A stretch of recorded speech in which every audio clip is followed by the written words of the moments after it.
بسم الله الرحمن الرحیم. سڵای فڵی گەورەتانە بێت ئاورانی خۆشەویست. خۆشحاڵم کەلوبەرە کتێبی ئیت مۆفسڵی بنەوەی خۆشەویست. شادم باست. گەشتینە لاپەڕە 97. لێرە ئاوەساین باسیەوەیە کرد کە کەمخەوی هۆکارە بۆ زۆر ڕووداوی نەخوازرا و زۆر چاکە. This is just one example. ئەمە تەنها یەک نمونەیە. Hundreds are killed every year. سەدان کەس دەکوژرێن دەمرن ساڵانە دەکوژرێن باشە by people لەلایەن ئەو کەسانەوەی کە who get too little sleep کە خەوێکی زۆر کەمیان کردووە خەوێکی زۆر کەمیان وێرگرتووە. If you care about the quality of your work ئەگەر تۆ کوالێتی یاخود ئاستی کارەکەتت بەلاو گرینگە and interactions with your peers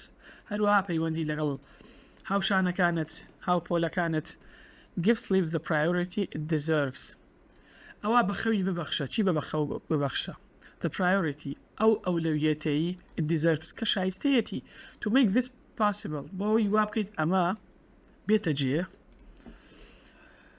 your work needs to be satisfying. پێویستە کارەکەت قایلکار بێت خۆش بێت.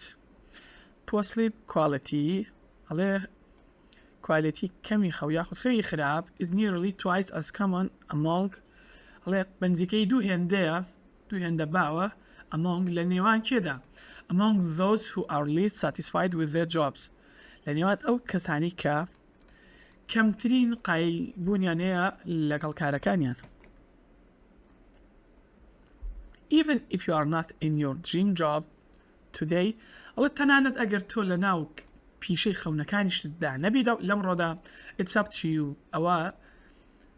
لە ئەستۆی تۆیە to make sure کە دڵنیا ببیتەوە work is not keeping you up every night کەوتۆتە سەر تۆ کە نەهێڵیت کە دڵنیا بیتەوە لەوەی کە کار بە خەبەرت نێنێتەوە هەموو شەوێک سترێسی کارێک. Any job is likely to cause a sleepless night. هەر کارێک ئەگەری ئەوەی هەیە کە ببێتە هۆی چی؟ a sleepless night شەوێکی بێخەو خەوزڕانی خەو on occasion ناو بەناو جاروبار. But I'm amazed بەڵام من سەرم سوڕماوە by how many people go through weeks کە بەوەی کە چەندە لە خەڵکی تێدەپەڕن بە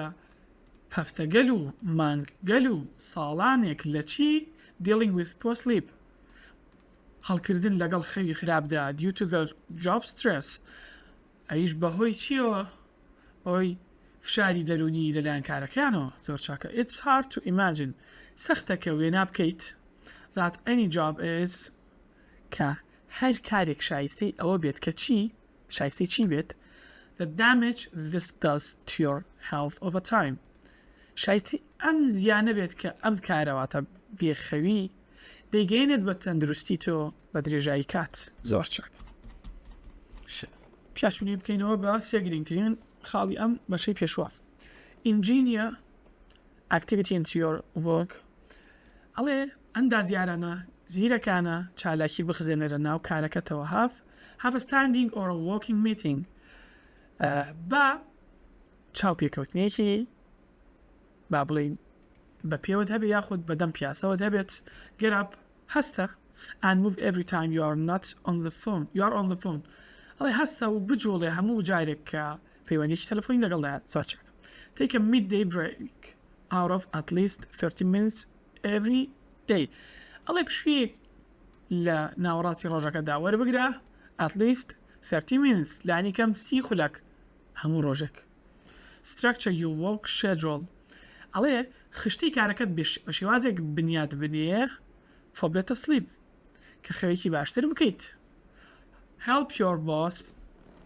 یارمەتی سەرۆکەکەت بدە and colleagues هەروەها هاوپیشەکانت understand کە تێبگەن why good sleep is in everyone's best interest کە بۆچی خەوی باش لە بەرژەوەندی هەمووandایە لە باشترین بەرژەوەندی هەمووandایە.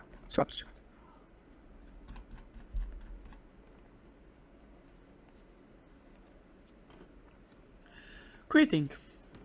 دەست هەڵگرتن واز هێنان the throwaway foods ئەو خۆراکانی کە فڕێ دەدرێن زۆر چاک. Some foods have no redeeming value for anyone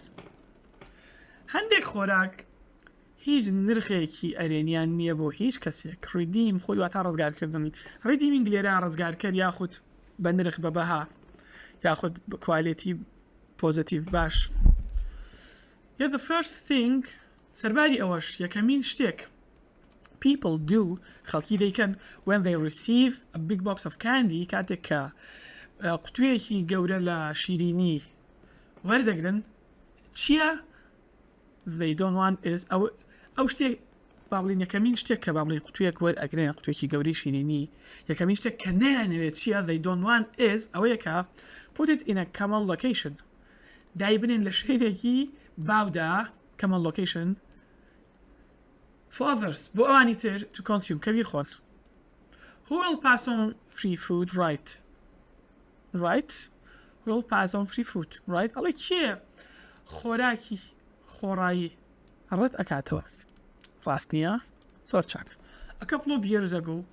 چەند ساڵێک لەمەوبەر I spoke to a group of leaders قسەم لەگەڵ هەندێک سەرۆکار یاخود پێشڕەودا کرد about the importance of wellness لەبارەی گرنگی باشی in the workplace لە شوێنی کارکردن. Following my talk دوا بەدوای قسەکردنەکەم I received a giant bucket of candy لە من وەرم گرت سەڵێکی گەورە سەڵێکی زەبەلاح لە شیرینی وەرگرت from the events organizers لەلایەن کێوە لەلایەن ڕێخەرانی بۆنەکەوە as a thank you وەکو سوپاسگوزاریەک دەسڵش من باسی شیرینی نەخواردەکەم و ئەوم پێ نه باسی باشبوون لە کارەکە زۆر چاکە. ئەم شووە من دڵنیام they had the best intentions کەوان باشترین نیازیان هەبوو لەم کاری خۆیانە نیازێکی باشیان هەبوو but it was ironic بەڵام سیر لەوەدا بوو given the topic I covered بەپێی ئەو بابەتەی کە من با بڵێن بەشم کرد یاخود شەرحم کرد لەویایە nonetheless باشە لەگەڵ ئەوەشدا when I got back to my office کاتێک گەڕامەوە ئۆفیسەکەم I scored through the bucket ئەڵێ گەڕام بەناو سەتڵەکەیە in search of anything remotely healthy بە دوای شتێکدا دەگەڕام هەر شتێک کە دوورا و دوور remotely دوورا و دوور healthy تەندروست بێت نەوەڵا هیچ وەختێکم نەبوو زۆر شاک وی سەرۆکاڵە but it was ironic given that topic I covered ئەڵێ بەپێی ئەو بابەتە بێکە من پەخشم کرد ئەوە شتێکی سەیر و سەمەرە بوو چونکە ئەبێتە هۆی خراپی لە ئاستا لە کارکردنە شیرینی خواردنی زۆر زۆر چاکە. out of 20 options هەڵێ لە کۆی 20 بژار دەدا they were all loaded with sugar and refined carbohydrates ئەوانە پڕ کرابوون لە شەکر هەموویان بار کرابوون لە شەکر and refined carbohydrates هەروەها کاربۆهیدراتی پوختەکراو. to keep myself from eating these treats بۆی خۆم بەدوای بگرم لە خواردنی ئەم شیرینیانە I'd normally put the bucket in our office's shared kitchen من چیەکەم normally بەشێکی ئاسایی put the bucket سەڵەکە دانیم لەکوێ in our office's shared kitchen لە مەتبەخی هاوبەشی ئۆفیسەکەمان دایانێم or offer the candy to someone else یاخود شیرینیەکە دەدەم بە کەسێکی تر but as I thought about it بەڵام کاتێک کە بیرم لەوە کردەوە بە وردی بیرم کردەوە that decision made little sense ئەم بڕیارە یعنی ژیرێکی کەمی تیا بوو یاخود بێمانا بوو باشە شتێکی بێمانا بوو یاخود ژیرێکی کەمی تیا بوو زۆر چاکە. if I left the bucket in our office kitchen ئەگەر من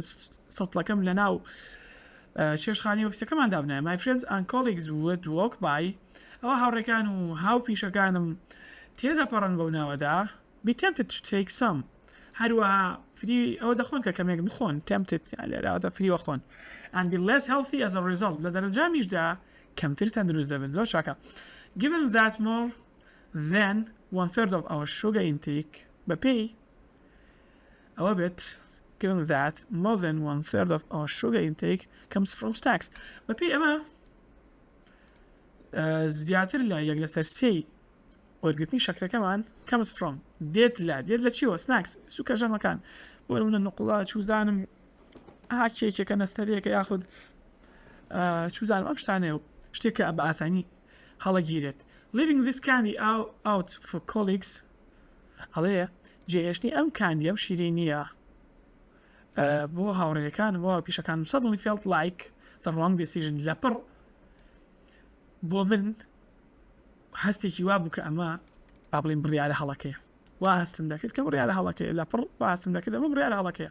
if I care about the people I work with ئەگەر من گرنگی بدەم بەو خەڵکەی کە کاریان لەگەڵ دەکەم why tempt them to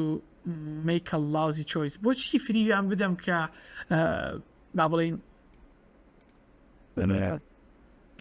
بڕیارێکی خراپ بدەن so I dumped the entire bucket of sweets into a garbage بۆیە من فرێمدا چی فرێدا the entire bucket of sweets تەواوی سەدی شیرینیەکە into a garbage بۆ ناو زەوەڵدانێک فرێمدایە ئەو زەوەڵدانێک garbage-کان باشە ینی زەوەڵدان in my office لەناو ئۆفیسەکەم many foods are better off in the trash زۆرێک لە خواردنەکان باشترن کە لە ناو سەتڵی خۆڵدا بن than in your stomach وەک لەوەی لە ناو گەدەتدا بێت the next time you receive unhealthy food as a gift جاری داهاتوو کە تۆ خواردنێکی ناتەندروست وەکو دیارەک وەردەگری ساڵی dispose of it later هێ منانە دواتر فڕی بدە زۆر چاکە when you get a free dessert کاتێک تۆ شیرینیەکی خۆڕایی وەردەگریت or candy یاخود نقڵ کاندی نقڵە باشە dessert بەعام شیرینیە کاندی نقڵە with a meal لەگەڵ ژەمێکدا leave it behind بەجێ بێڵە لە دوای خۆت if the item is clearly bad for your health ئەگەر ئەو ئامرازە بەڕوونی و ئاشکرا خراپە بۆ تەندروستیتەوە don't feel guilty هەست بە تاوان مەکە you are not wasting food تۆ خۆراک بە فیڕۆ نادەیت you may be saving lives لەعانی تۆ ژیانگەلێک ڕزگار بکەیت زۆر چاکە help a quitter win یارمەتی وازهێنەرێک بێنە کە بیباتەوە واتاشی کەسێک کە وازی لە خویەکی خراپێنەوە میباتەوە when you pass on a piece of cake کاتێک کە تۆ پارچەیە کێک دەگەێنیت خۆت نایخۆی گەێنی بەیەکی تر it inevitably leads to someone saying ئەمە باشە ینی inevitably واتە مسۆگەرە ئەمە مسۆگەرە کە چی سەر دەکێشێ بۆ ئەوەی کە کەسێک saying بڵێتی come on one bite won't kill you دەی خۆ بە قەپاڵێکی نابێت یا قەپاڵ ناتکوژێت خۆش loved ones friends and colleagues say this all the time ئەڵێ خۆشەویستان loved ones خۆشەویستان friends هاوڕێیان and colleagues هەروەها هاوپیشەکان say this all the time هەموو کاتەم قسەیەکەن they do it without much thought ئەوان بەبێ بیرکردنەوەیەکی زۆر ئەماکەن or any bad intentions یاخود هیچ نیازێکی خراپ بەبێ هیچ نیازێکی خراپ و قوڵبوونەوەیەکەم ئەم قسەیەکەن یاخود ئەم ڕەفتارەکەن yet سەرباریەوە for those who are trying to eat well سەرباریەوەش بۆ کەسانی کە هەوڵ دەدەن خواردنی باش بخۆن خواردنی تەندروست بخۆن and avoid sugary desserts شیرینی پڕشەکر دوور بکەونەوە لە شیرینی پڕشەکر these innocent comments make it difficult to resist temptation ئەڵێ ئەم لێدوانە بێتاوانانە کە با بڵین وەکو بێتاوان دەرەکەون make it difficult واکەم سەخت بێت چی شتێک سەخت بێت to resist temptation کە بەرهەڵستیان فری و خواردنە بکەن while it is common to pressure someone to take one bite of cake لەلایەک لە کاتێکدا کە ئەمە شتێکی باوە کە فشار بخەیتە سەر کەسێک بۆی یەک قەپاڵ لە کێکێک بدات you know better than to tell a friend وڵی تۆ لەوە باشتر ئەزانیت کە بە هاوڕێیەکت بڵێ who is unalcoholic کە کەسێکە ئالوودەی با بڵێن مادە کحولیەکانە he should just have one drink تۆ لەوە باشتر ئەزانی کە پێی بڵێ یەک قم خۆ هەر یەک خواردنەوە چونکە ئەزانی سەر بۆ چێک کێشێت زۆر چاکە هاوڕێنی خۆشەویست لێرە ئێمە کۆتایوانی ئەمڕۆ هیوادارم سووتانی بینی بێت و هیوادارم پیاچوونەوەی بکەن بۆی 2023 سوود وەربگرن تاوانێکی تر بەخوای گەورەتان ئەسپێرم خۆتان لەگەڵ